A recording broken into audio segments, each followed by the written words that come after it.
Yo, what up, people? It's your boy, the Kryptonian, saying here, bringing you a review for One Piece chapter 458. And who would have thunk it? Usopp telling a lie ends up being useful.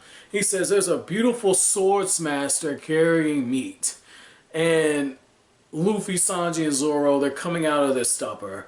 And it's very interesting that we have this happening because you get the flashback scene where you have Brook fighting his shadow, and sure enough, that was Brook's shadow. So that swordsman probably got his body, altered a little bit because he's stronger than what Brook was expecting. But Brook took time out and trained, so it's like almost as if Brook was planning on taking back his shadow at one point. But I thought it was interesting that his whole reasoning for finding out that salt is what takes out the zombies is because one of the zombies put salt on ate a salted fish, and Brook managed to put two and two together when he attacked Dr. Hogback and tried to tried to find out what Dr. Hogback had put inside of his zombies, what their weakness was. So I thought that was pretty damn cool. But just to see that moment where Brook is challenging his former body after saying, "Not my afro, not my afro, not my afro," and you have his body say, "My former master, you're so pathetic. I cannot believe that you're acting like this. Don't die because it causes me a problem." Because as we know, if the body dies, then the zombie dies as well. And speaking of the zombies, I like how Luffy's body is acting the same way I thought it would. His will is so strong. And he's retained some of his memories. Because he's like, yeah, I would have thought my arm would have stretched. Oh well. But Luffy is asking for meat because his body's so big. He's eating more than he normally would. He's cleaning out the entire island. And when they tell him, like, no, our master, Gecko Moria, he's going to be the Pirate King, Luffy says, it's a huge world outside. I'm going on an adventure. Bitch, I'm going to be the Pirate King. Fuck what this dude thought.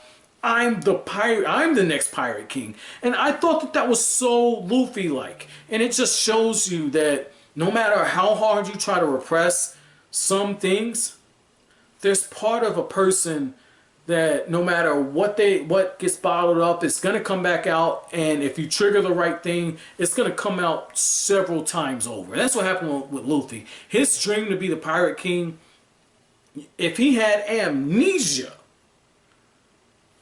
that's the one thing that would stay. And so I thought that was pretty cool to see that, and I thought it was creepy as hell that Mr. Absalom, one of the things that he does is he drops Nami's body on the table. And you got Nami, she's unconscious.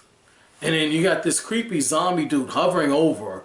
And he's going to take her measurements to make the dress because, Nami's going to, be used as the bride and everything. And I hope that happens. I hope that she wakes up and we do see a scene where she's actually being put into a wedding, because I would think it'd be so badass if we saw Sanji bursting in and fighting for Nami while she's on the altar and everything. Because, and maybe this is just me, okay, but I love the idea of that, because like one of my favorite Final Fantasy games, don't judge, if you play Final Fantasy, you're gonna know right away, like, dude, you like that fucking game?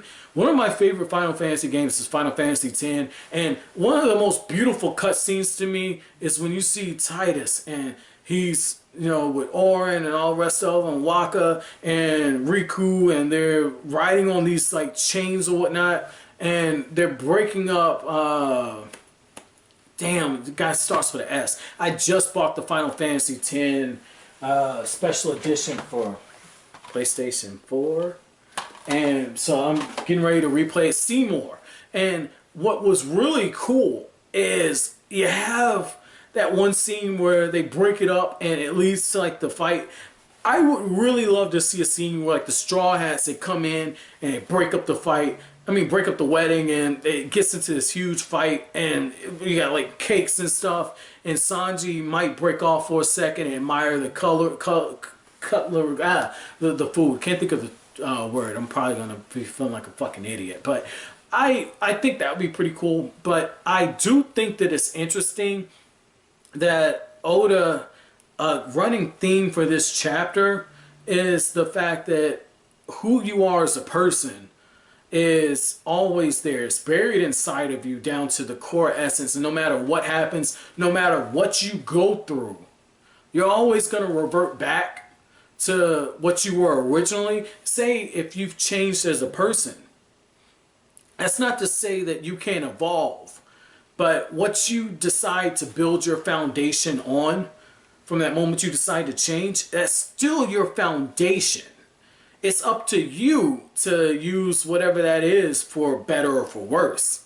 So if you have a quirky personality or a timid personality, angry personality, whatever it is, it's up to you to say, this is who I am as a person.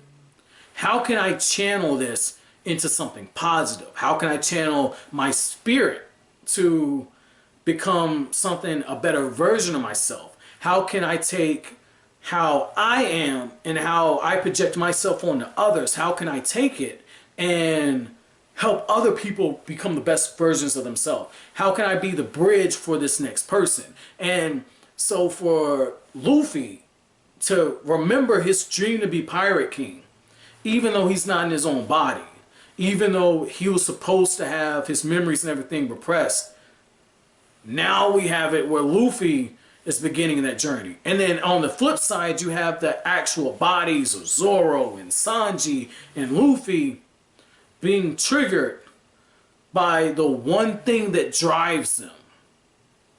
Meat for Luffy.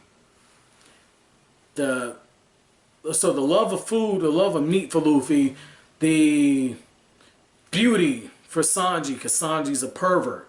He loves women. He's a gentleman. He's a ladies' man. Zoro, swordsmaster, becoming the greatest swordsman, wanting to test himself.